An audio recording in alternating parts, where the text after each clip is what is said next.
looking good. Coming out. All right. Welcome back to our other office. Yeah.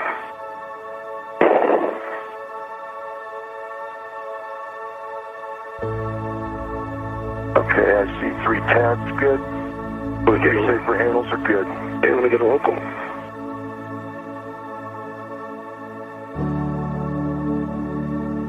Pure white light streams out from behind Earth. I am engulfed in colorless, radiant light that seems to be emanating out of cold emptiness and traveling through cold nothingness. The light streams over and around me, and a hint of peaceful serenity awakens inside me. Beyond my view of the sparkling ISS, a rocky coastline on an unrecognized continent drifts into view. Sunlight bathing newly awakened snow-capped mountains into the glory of a new day. I imagine there are people down there somewhere, just starting their day, who are also witnesses to this exquisite beauty from a different but no less compelling perspective. I wish we could share notes.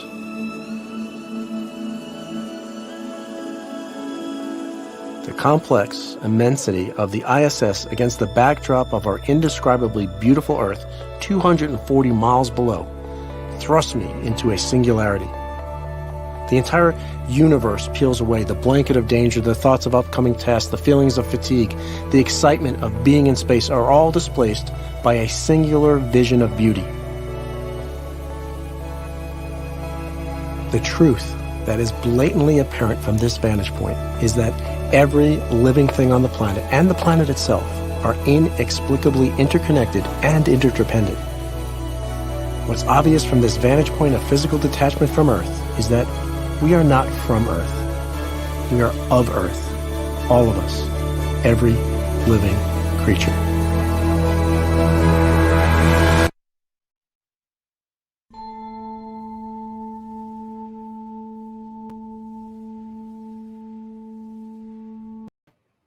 Hey everybody, welcome to the final episode of the Floating in Darkness live stream event series. I'm really happy that you're along on this journey with us.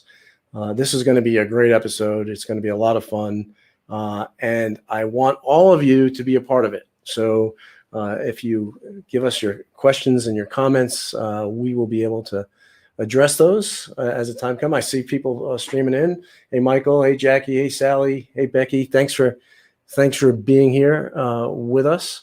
The book and this episode is all about unity. It's all about finding our true calling, the calling to the unity that we as a species are designed to embrace.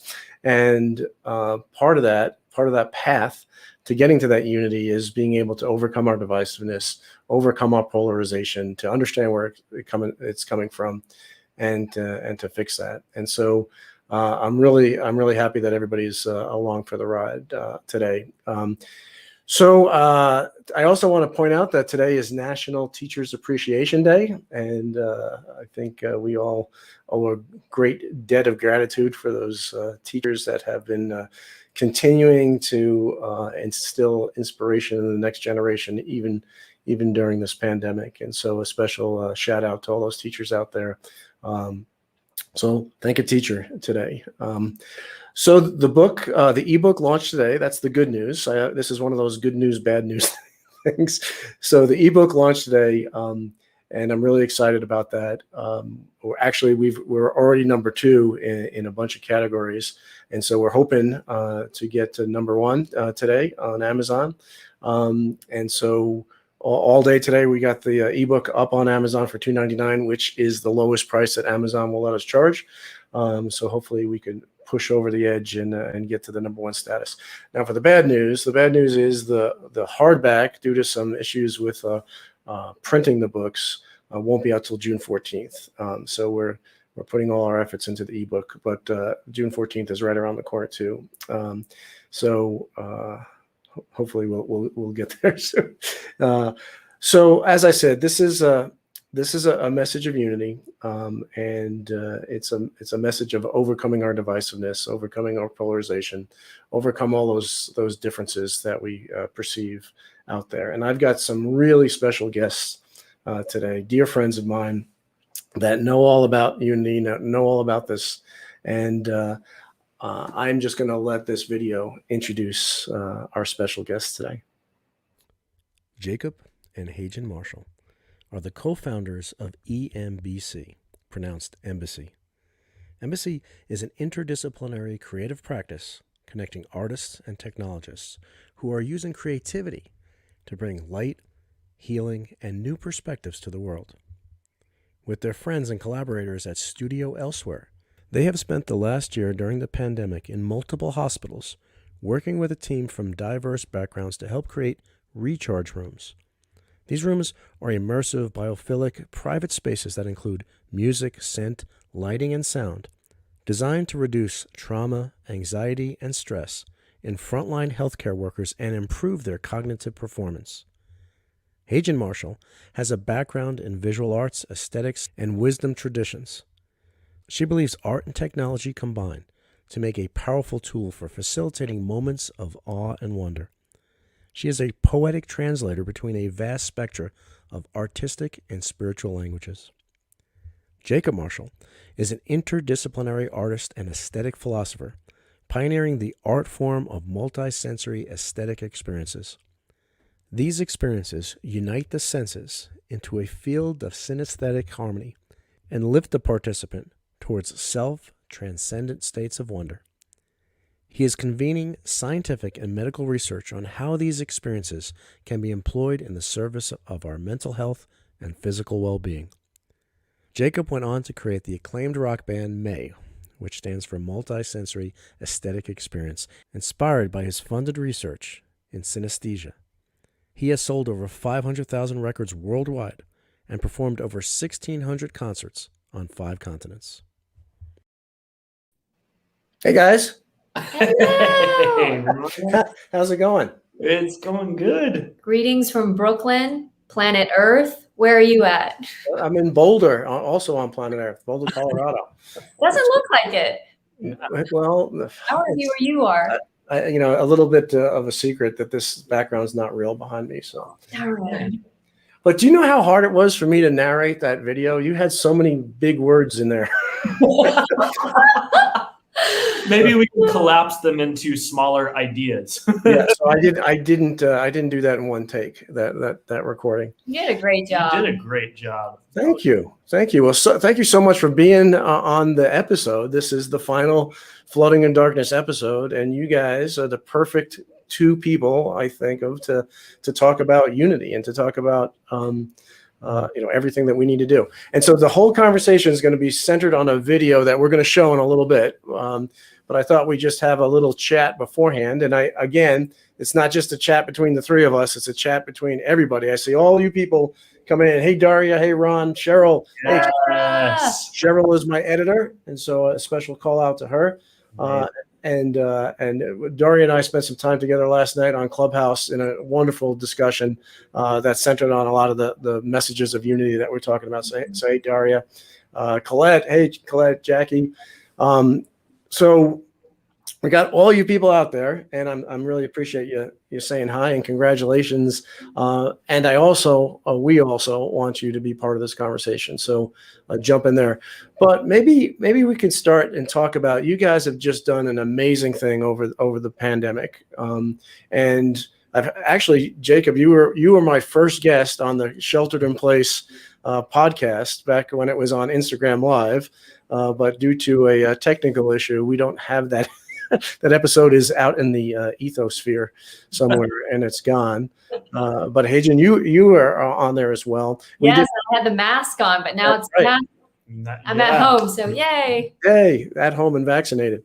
And so in both of those episodes, we were on location at Mount Sinai Hospital in New York, and with at least with you, Jacob, it was really at the at the height of when all the the pandemic was really hitting New York hard, and you guys were devoting your time to setting up these recharge rooms for the frontline workers, and I know that made a world of difference and really kept them moving forward. Do you guys want to just touch on that just for a second on what that was all about and how it came to be and what it accomplished? Totally.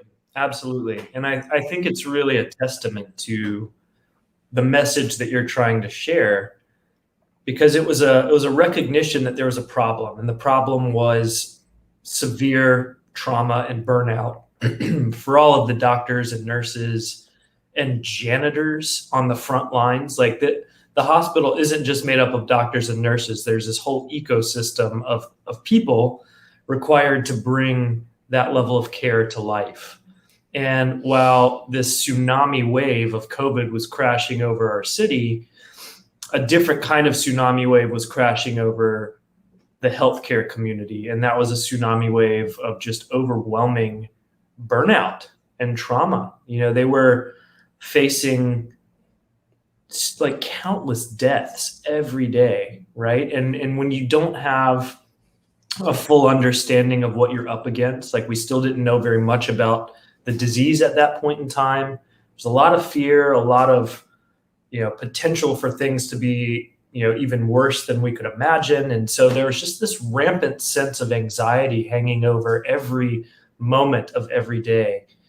And the only solution that could fix something like that was going to be an innovation that could only come out of a very diverse team of thinkers and makers and doers coming together to come up with something that just fundamentally didn't exist yet in that ecosystem. And so the project had its inception about 6 months earlier, when Dr. David Petrino, who is the head of innovation at Mount Sinai, he's the guy who is basically tasked with looking at new technologies and new healing modalities that are typically, have a very long wait to be integrated into the health system. He was saying something like the average lifespan of a new technology being integrated into the hospital system is about 17 years. And so his job is to literally eliminate that and find the right patient populations who can benefit the most from accessing some of these technologies that are coming online. And he had engaged a dear friend of ours and collaborator, Mirelle Phillips. And Mirelle is a young woman who is passionate about transforming the healthcare industry, and in particular, the design of the space within the hospital. If you think about, what that experience is like, usually there's harsh, abrasive lighting. There's a lot of sounds that don't really, beeps and bloops and things. Sounds like a space station. Yeah, exactly.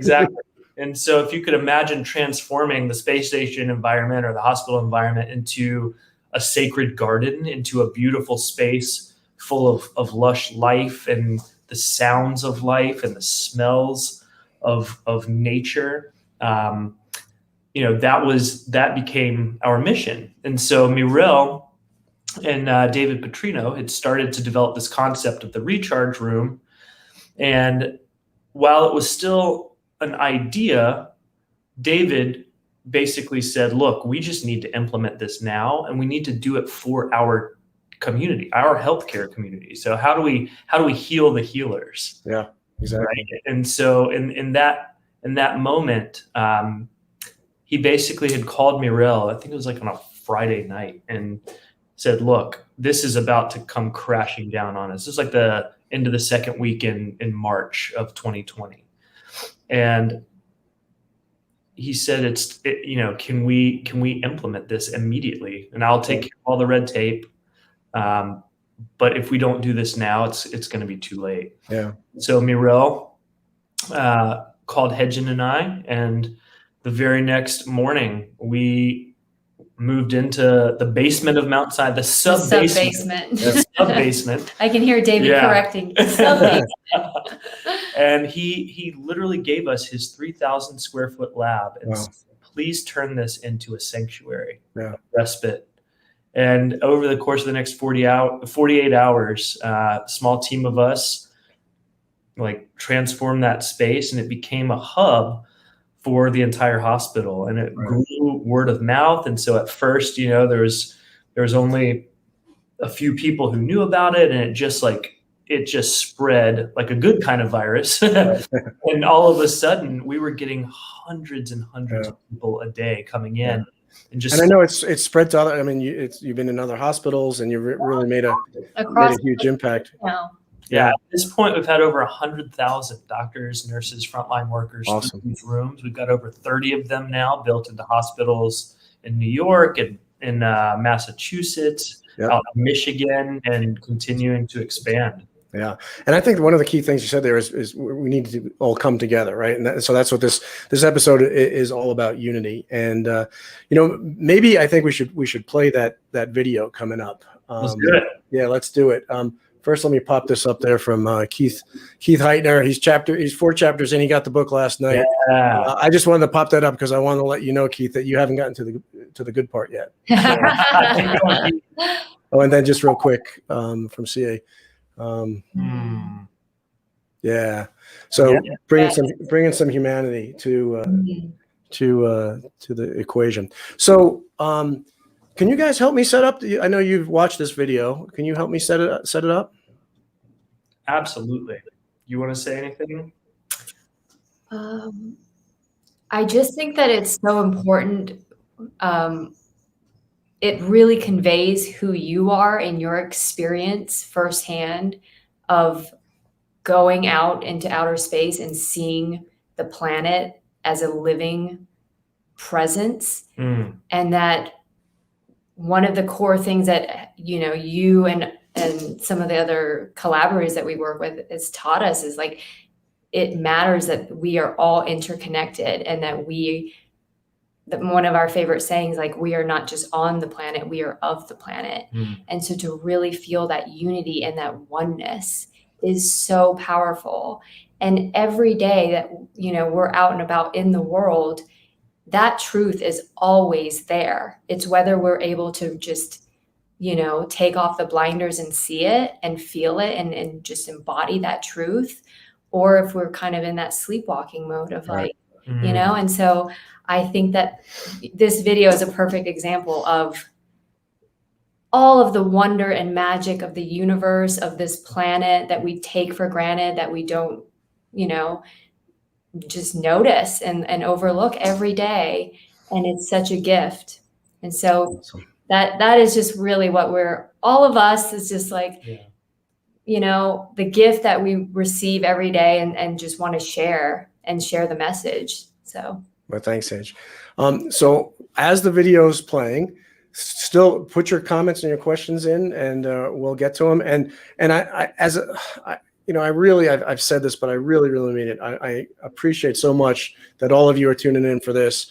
And as a token of my appreciation, I want to let you know that if you go to flowingindarkness.com, order and put the code FUTURE in, you can get 25% off the price of the book. And again, we're doing that as a token of appreciation for all you guys being along on the journey with us.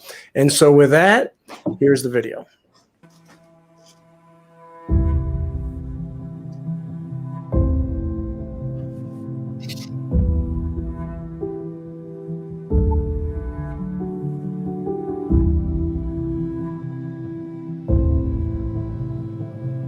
Now, lying here on my back with my knees in my chest, U2's song 1 begins to play in all 3 of our headsets.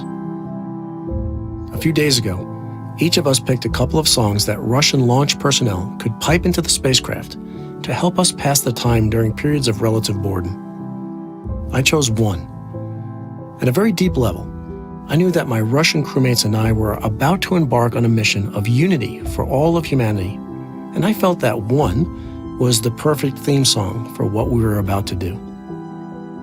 As I think about the words straining forth from the melodic substrate, I experience a certainty of beauty. One love, one blood, one life. You've got to do what you should. I understand why the words are beautiful. They represent unity, a beautiful concept. But I don't understand why the underlying melody is also beautiful. I try to dissect what is physically happening. Each individual note is nothing more than a mathematical equation, a sine wave with a specific frequency that traveled on a radio carrier wave from the Launch Control Center to our spacecraft to the small speakers in our headsets. The speakers converted the electrical frequency to vibrational energy that traveled the short distance to my eardrums. Although my brain cannot make out each of these individual notes, when they are all taken together, my brain perceives the vibration they cause in my eardrums to be something beautiful. One life, with each other, sisters, brothers. Each of the notes lasts for only a short time, but all the notes together make up the song.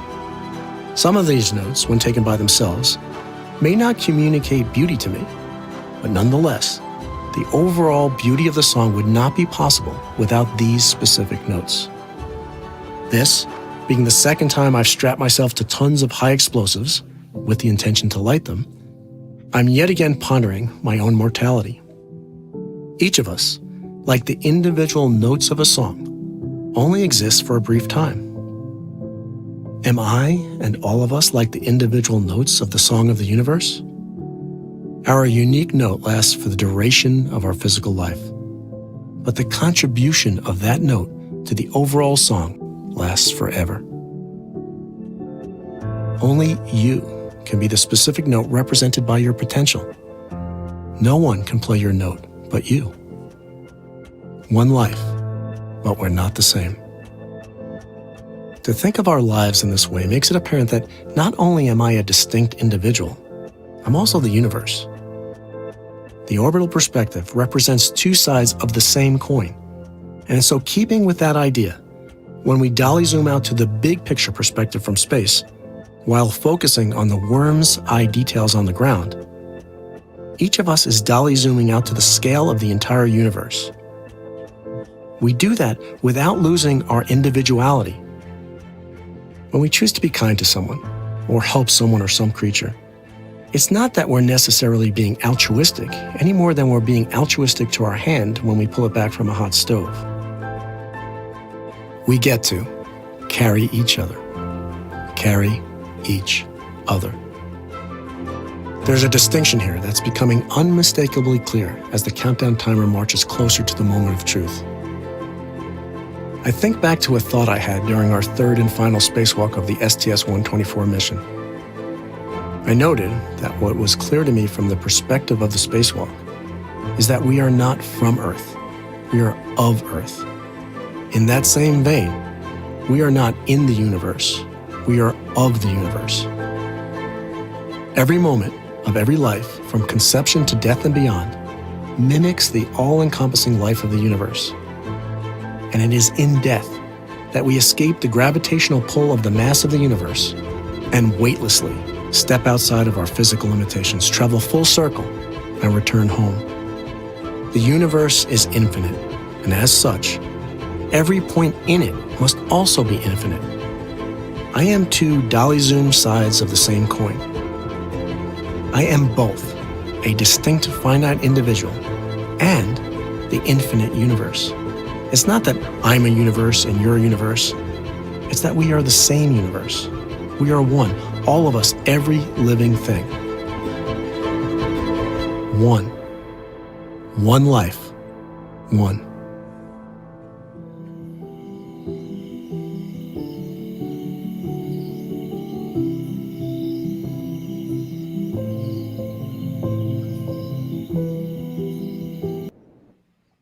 Hey guys, we're back. Ooh.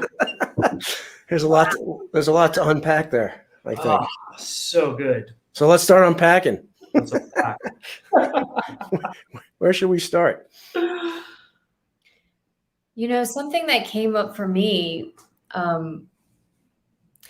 is I feel like what is happening in the world on so many levels, things feeling like they're kind of breaking down, things needing to heal, things needing to come back together. Jacob and I, a lot of people, it's like, what do you guys do? Like, we don't know. It doesn't really make sense on paper, you know, and try and like fit into this status quo box. And it's, as artists, you know, traveling across the world, just working with all different types of disciplines, we really have kind of just chosen to embody the spirit and energy of being a bridge. And for me, when I see that video, I just think about what it truly means to come from a place of openness and humility and saying like, man, we don't have all the answers, but we are seeking truth and we're seeking beauty and we want goodness for the planet. And so knowing that not one, you know, profession or industry or discipline has all the answers, but saying like, there is so much value in connecting and being bridges between different languages and different, you know, just thoughts, ideas, modalities. So yeah, I think that having that place of like the greater message that I'm feeling, especially from like even just you as a friend, like mirroring back to us, is like, what does it mean to kind of live in and embody that place of being a bridge and seeing the bigger picture? It's so hard to, as we're doing life, we get caught up in the monotony of the busyness and the everyday doingness that we do lose sight of the bigger picture. Yeah. And there's such a beautiful non-duality of that video, that what the message that you're trying to say is it's not either or. We don't need divisiveness. It's not working for us anymore. So what is it like to live in a both and situation where, you know, two opposing things can truths can actually both be right. And so just having that humility of saying like, well, I have a completely different perspective and background and upbringing and all of the things that I identify with label wise, but so do you. And it doesn't mean that I'm more right than you, but what does it mean that like, where can we actually meet in the middle? Right. Where can we actually see that we're more alike than we're different? Yeah. You know, one of the things to stress is this is not a philosophy or, you know, some, you know, spiritual. I mean, it is, but it doesn't have to be, you know, a spiritual thing, or whatever, or a kumbaya moment. This is the reality of of existence. Yeah. This is the reality of the world that we live in, and it's interesting because, you know, I come from a military background, which is and yeah, right, and so it's you know, military, especially in combat, well, particularly in combat, precisely in combat, is the ultimate two-dimensional us versus them existence, right? And that, you know, is something that we need to reconcile with the true reality of what we're living in. You know, unfortunately, we live in a world that where that's sometimes necessary, and that's something we need to deal with. And so I want to pop up a comment from Ron Rosano. We absolutely are humans of the Earth, and in a way, astronauts looking at Earth from space are looking back at itself. And yes, that's true. Yes. But I want to stress that you don't have to go to space to do that. Right. You don't have to go to space to look back upon yourself. And you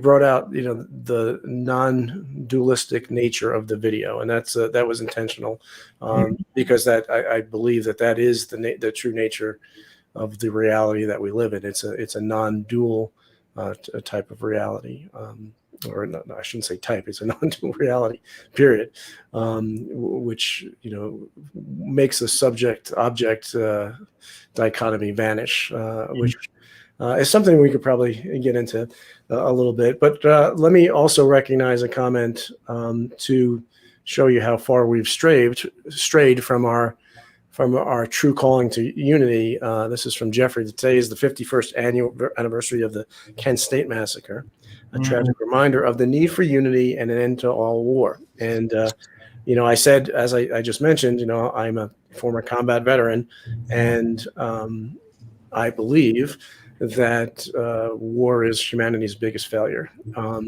And I talk a whole bunch in the book about war and combat, and from my perspective as being in combat. And the book is written in first person present tense, so it should read like a novel. Keith's in chapter 4, so maybe he can chime in and tell us if he thinks it sounds like a novel.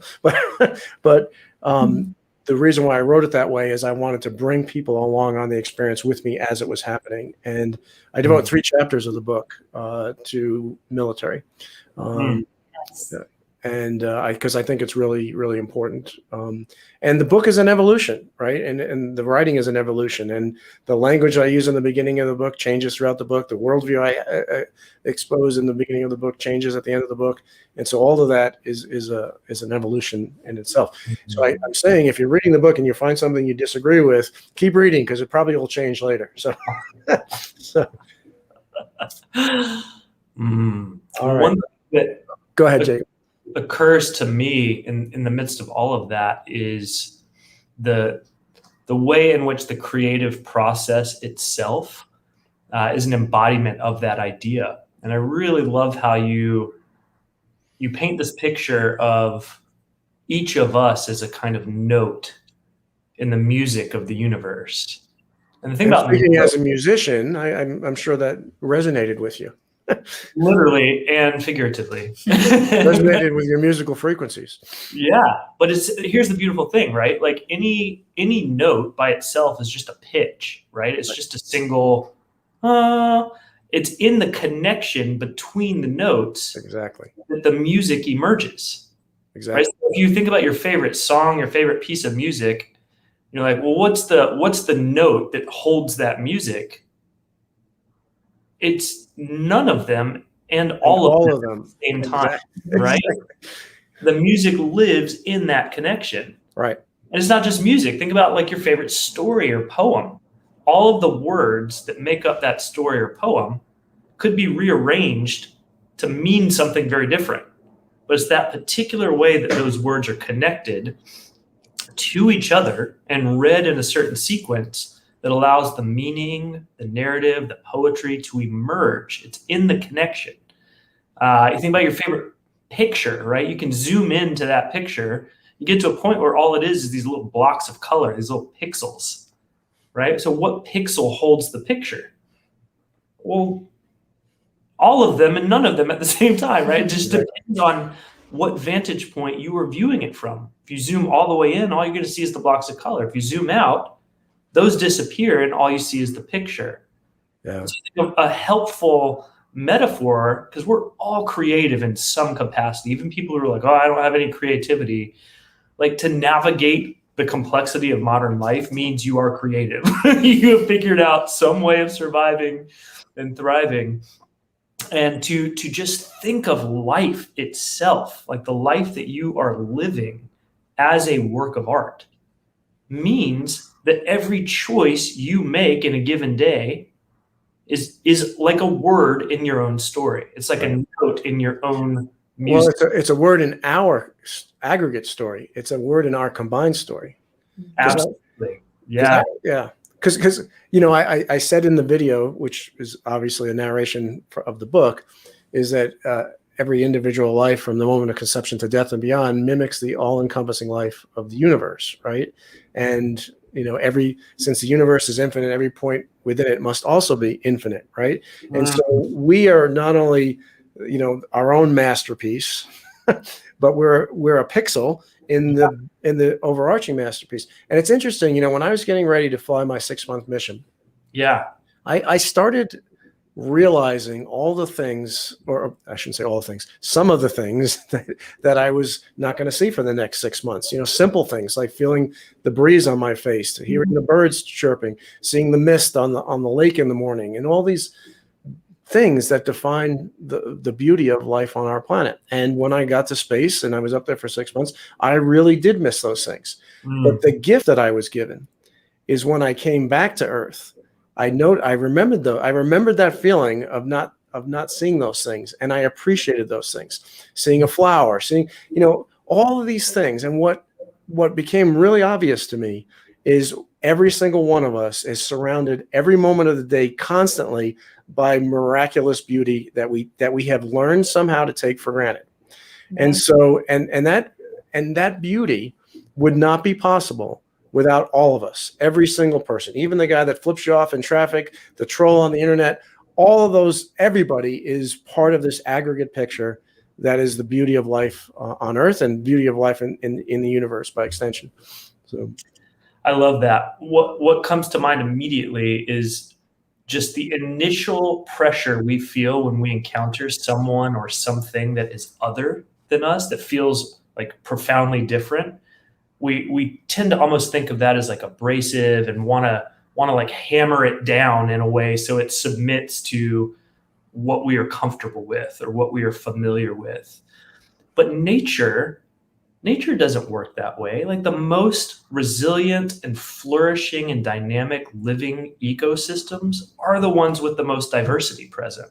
Mm-hmm.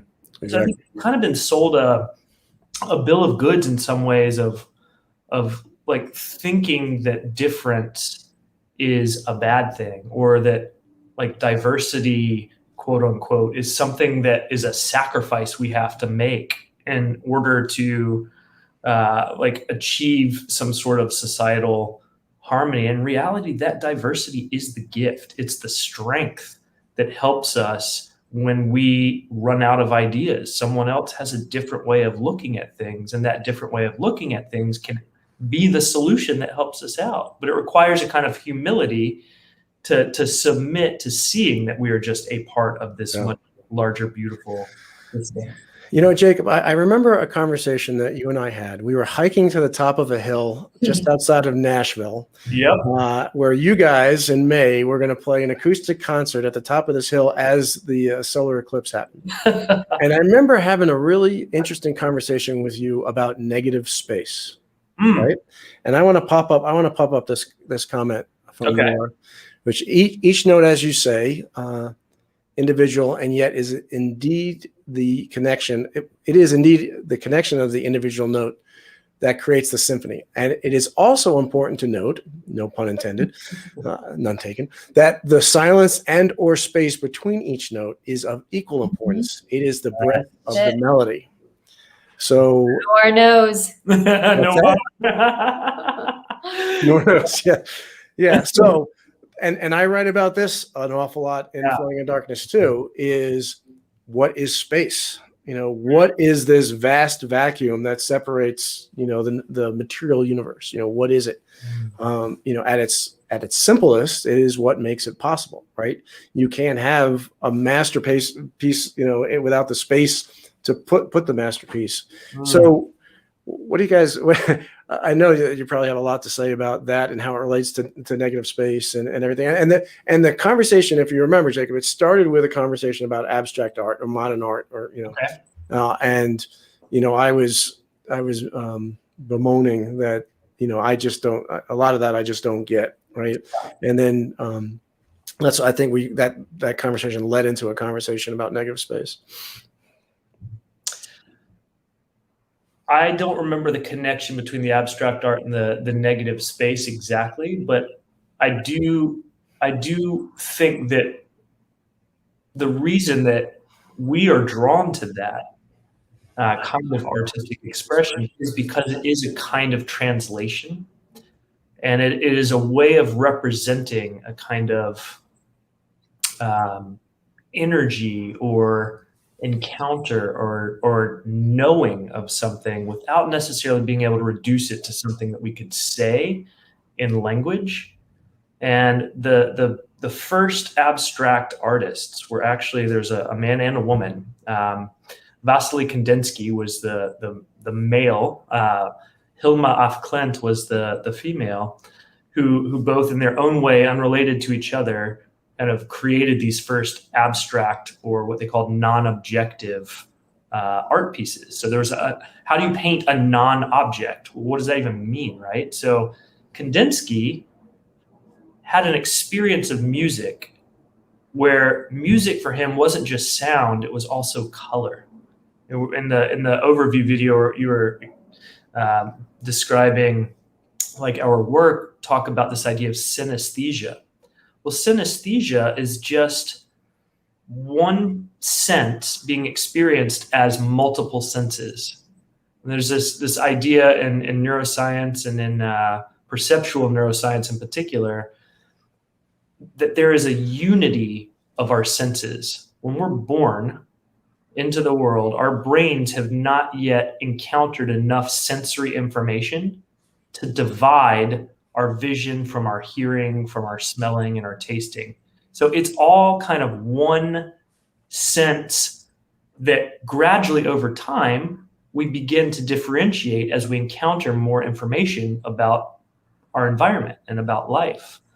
And so abstract art was basically his way of revealing that connection and saying, look, when I hear music, I see color and form and texture.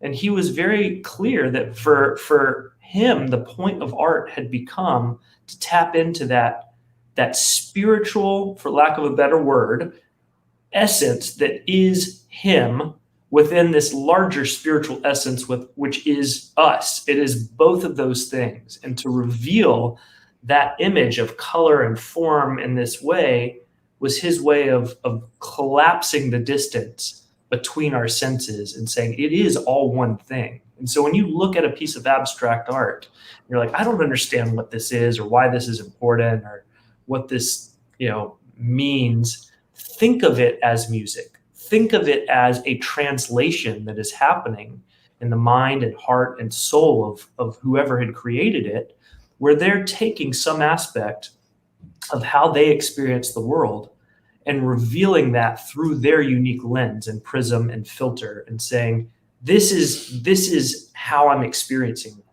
this aspect of the world. And then I think it can come to life in a way where you aren't trying to explain it. You're just trying to sit with it and feel it and let whatever that energy is kind of resonate with you as you pay attention to it. Right. And I popped up this note from Anne, who herself is an incredible artist that is doing everything that you just described. So everybody check out Anne's work. Yes, Anne, that is correct. Yeah. Yeah.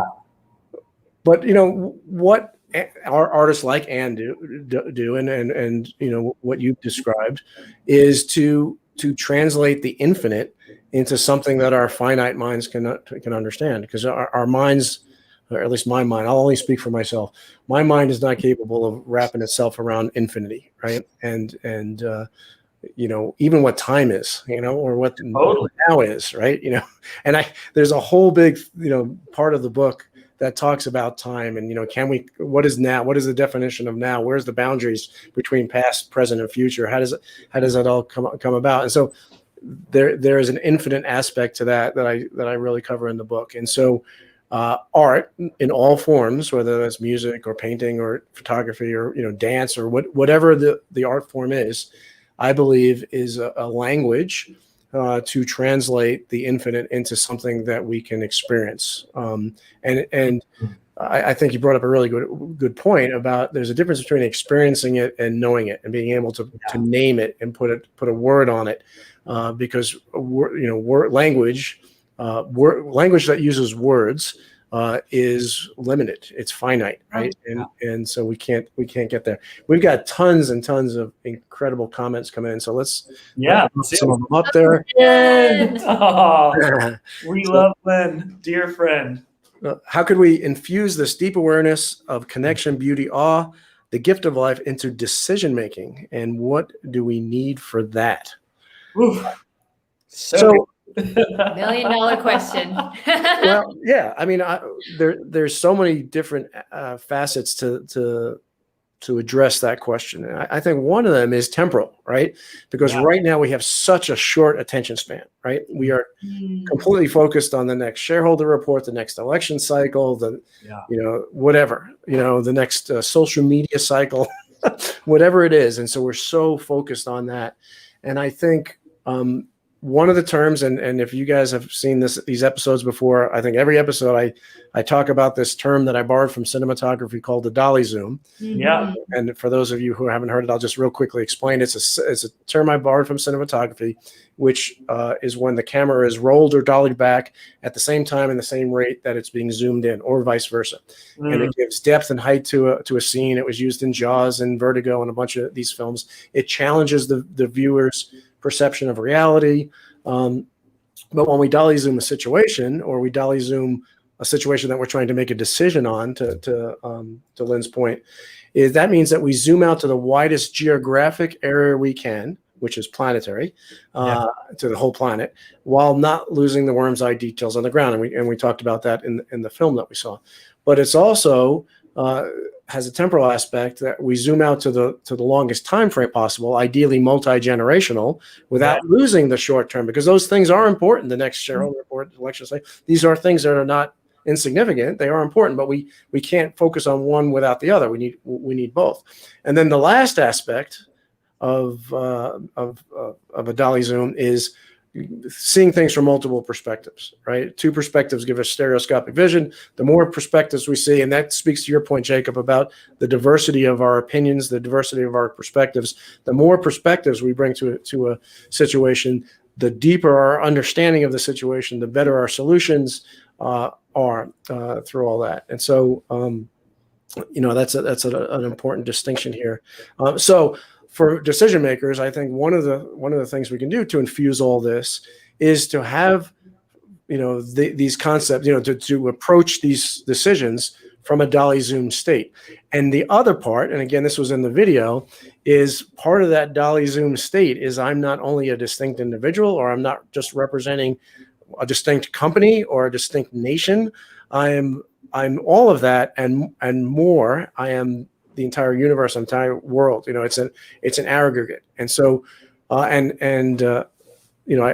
this is an episode about floating in darkness. So, I keep going back to the book, but I make a metaphor in the book about a superorganism. Throughout the book, I make these metaphors about superorganisms, how humanity is a superorganism, and we need to make decisions in the context of what benefits the entire superorganism, not just in reaction to its loudest parts, right? Mm-hmm. And so I think I'll just throw those out as a couple of ways that decision makers can infuse a lot of this creativity, a lot of this this perspective into the decision making process. But I'm sure you guys got probably some other ones.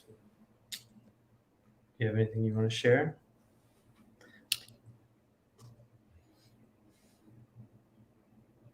I think also that what we're seeing is a real beautiful awakening moment on the individual level, and kind of like what we're talking about is focusing on those pixels that make up the picture. And for me personally, and Jacob, like a lot of the work we do is like, how can we nourish and care for leaders now, future leaders, the younger generations.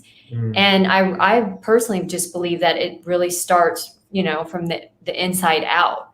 And I think that's happening. So if there's this idea of like culture care, and it's not just about bottom line and getting and the busyness of life and everything. It's about how do we live like a holistic, beautiful life that is thoughtful and one of intention and purpose. And I think that, it, as soft as it sounds, it's a beauty that we're now also leaning into what soft power looks like, to what, it's kind of like that yin yang, or like the feminine and the masculine energies, like kind of balancing out. And I think both are necessary, both are important. And nothing goes wasted. So it's like learning from each other and just being able to like collaborate and see our differences not as being antagonistic, but something that can unite us is like the point. And I just want to, I just keep going back to this metaphor, I guess, or this parable of the idea of pixels, that each of us is a pixel in this overall breathtaking the greatest masterpiece ever created. We're all pixels in it. But the nuance there is that when you zoom into the microscopic details of that masterpiece, each pixel itself is a masterpiece. Yes. So you don't, each pixel doesn't become insignificant. Like if you think of a digital photograph and you pulled one pixel out of it, like on the space station, we get hit with radiation all the time and it takes out parts of the sensor, right? And so it's normal to have these beautiful pictures of space, of the Earth from space. And if you zoom in, you'll see missing pixels. And so what that tells you is in the camera, those pixels really, from a human point of view, from our eye, what our eyes will see, are insignificant. That's not true for the metaphor that we're using. Each of those pixels is infinitely important, and it is itself an indescribable masterpiece. So we've got. Thank you so much, everybody. We already covered that one. Thanks, everybody. There are really some tremendous comments coming in. I'm so glad that everybody is part of the conversation. Here's another one from CA. The ability to entertain opposing points of view is a vital ability for everyone to have these days. Creative expression can help build real human connection between people with oppositional views. So I think, real human connection is, in the video you see, I highlight keywords. That would be the word I would have highlighted there, real human connection. So, part of the issue that we have right now is our technology. Technology could be used for good or bad. It can be unifying or it could be divisive. And we've got these commercially and politically motivated algorithms out there that place us into these echo chamber walled cubbyholes and feed us what it thinks we want to hear. And I often tell folks, if you see somebody or see something on social media that you are 180 degrees, you can't imagine how the person that you thought you knew expressed these views, realize that they're getting a different feed than you are. Their facts that are being sent are different than your facts that you're receiving. And so, that's part of it. And so that's where we get into this, that's the ammunition to get into this us versus them, where it just devolves into this food fight of, name calling and feeling that the person is inferior and stupid. So. Totally. Well, one thing that jumps out to me about what you were just saying, you raised this idea of a superorganism. I just want to unpack that for a second, because I think that is one of the most powerful ideas that I've encountered, certainly in the last 20 years. And it's basically a byproduct of this study of a kind of science around what's called emergence, right? So if you think about the way that science, as we know it, typically functions, is it basically is a process of deconstruction. So you're trying to kind of break something down until you can see all of the parts that make it up, right? But nature creates by connecting the parts into a whole thing, and this is the key, that is more than the sum of its parts. So what does that mean? Like in nature, a colony of ants, the colony itself is smarter than any of the ants that make it up, right? At a colony level, there is a sophistication in the process of construction, of food acquisition and distribution. There is warrior ants, there's the queen, but nobody in that collection of ants is calling the shots. The way that the colony comes together is in the connection between the individuals that make it up. So there is both an individual intelligence of the ant and then the superorganism, which is the colony. And that exists all throughout nature, right? There are schools of fish. The schools of fish are much more capable of protecting the individual fish than a very smart fish swimming away from a predator. You see those clouds of fish and the shark comes in and the whole cloud disperses, right? That is an intelligence of the superorganism of the school of fish. Yeah. I feel like humanity in and of itself is also capable and naturally producing superorganisms. And those superorganisms are all of the different kind of collections. Well, a city is an example. A city is a perfect example. That's kind of the natural way that, you know, we manifest when we get together in concentration. Yeah. Like a city emerges, you know, Yeah. and Yeah. what person makes the city? It's like all of us and none of us at the same time. And I think that Exactly keeps showing up. Yeah, you know, I devoted an entire chapter of the book to pretty much what you just said, from the perspective of living on the bottom of the ocean and seeing schools of fish and their networked interconnectivity. And I agree with what you said 100%. And what I would add to that, or piggyback on it with, is, you know, we need to be able to collaborate and cooperate on a massive scale, right? But many species, like you point out, ants, bees, fish, you know, all cooperate on a massive scale. But they all cooperate. That massive scale is defined by what they define as their community. Yes. Whether it's the school, the anthill, the beehive, whatever it is. And so in order for humanity to thrive and prosper, we need to become the first species in the history of life on our planet to be able to define our community as the entire planet, and to define our radius of cooperation as the entire planet, and to be a planetary civilization, right? And being a planetary civilization doesn't mean we're any less American or Canadian or Rwandan or Chinese or whatever. It simply means seeing all of those affiliations, whether they're national, religious, cultural, ethnic, in the context of the bigger picture, of the bigger family. All right. And I just want to go back to one thing you said about the whole being greater than the sum of the parts, because we can drill down even a little bit further. And science is confirming this. There are no parts. Right? Because if you zoom in enough on it, pick any object you want, to pick a chair, you zoom in far enough, and it's protons and neutrons, right? Keep zooming into the subatomic particles, keep zooming in, and eventually it's just energy, right? Yeah. So it's just a continuum. So the reality is there are no parts, and that's not some fluffy philosophical thing. That's science. That's physics. That's the reality. Yeah, that's the reality of the world that we live in.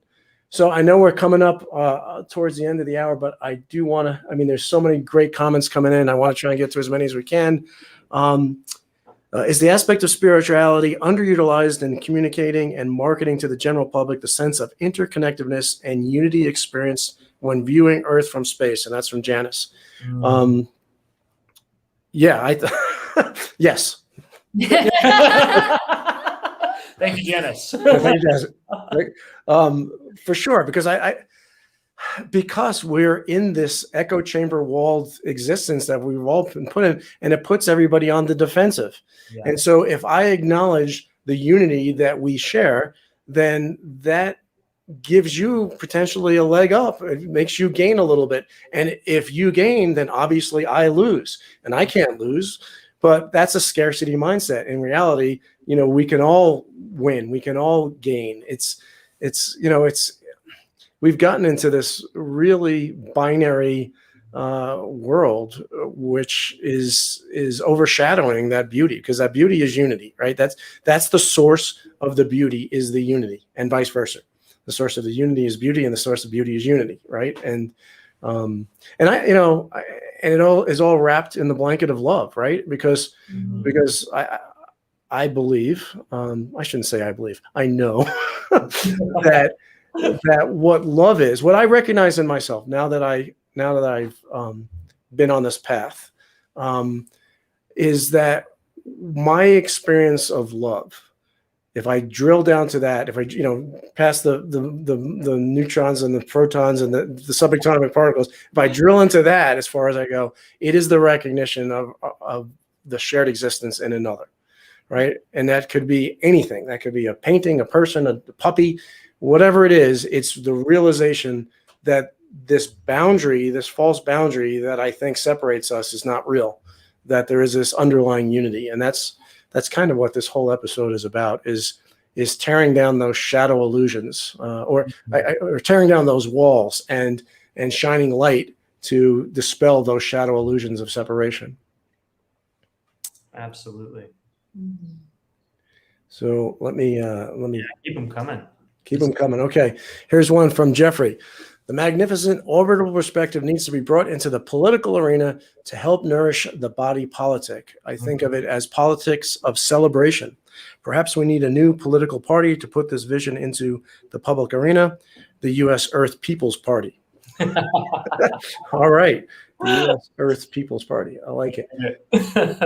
I mean, yes, I think this needs to be infused in our political process. Again, our political process is obviously hyper fragmented, and it's, for lack of a better word, because it's the most accurate word I could think of, corrupt. And it's not that politicians are necessarily doing anything illegal. It's that the corruption that they are doing is perfectly legal. We have a corrupt system where it allows special interest groups, and special interest groups are normally narrow interest groups, to gain undue political favor by donating money, by giving money to politicians, and having those politicians write the laws that benefit them, and then have those same politicians leave office and become the same lobbyists, and they get. And so there's all of these problems that are fragmentation, right? Because we're not looking at the bigger picture. And so, everything we've talked about for the last 1 hour and 1 minute can be applied to the political process. It can be applied by Dolly zooming out to the bigger picture, realizing that we're not in a scarcity environment, that we can it sounds like a cliche, but it is a cliche. But just because it's a cliche doesn't mean it's not true. A rising tide lifts all boats, right? We can bring up everybody. And so I will put one last comment up, and then unfortunately we're going to have to close because we've reached the end.